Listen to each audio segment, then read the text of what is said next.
Can you need your crayfish ya ọ na-agala onwe ya. Ọ dị sọ abatọrọ ifu. Ye boys ya crayfish ya ọ gbọfezi ya. Mana asa gwa ya ọfụma bụ crayfish ọ ga ataju. Ọ ka nna agwa ya.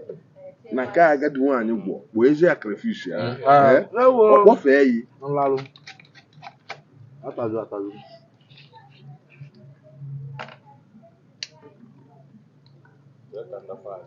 African salad. Enwe azụ.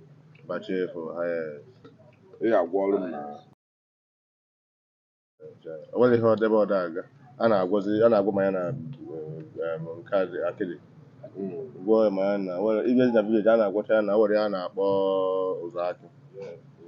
A na-eji egwu ụzọ akị. Ọ dịkwa na ịchọghị ya. Ịchọghị ya ọ dị na n'ime. Ọ tụkwa n'ahụ. Ịfụghị ya. Ọ nwere nnọọ nwaanyị nga na-enwe ya niile n'ụlọ. Erechiche nna ewe Na-enweghị m. ụmụ ihe Azam. ụzọ Azama akị. ga-agwụcha ma abachasị. Nwunye m na-enwe ya steeti. M na-eweta mkpụrụ ụmụ ya achọ.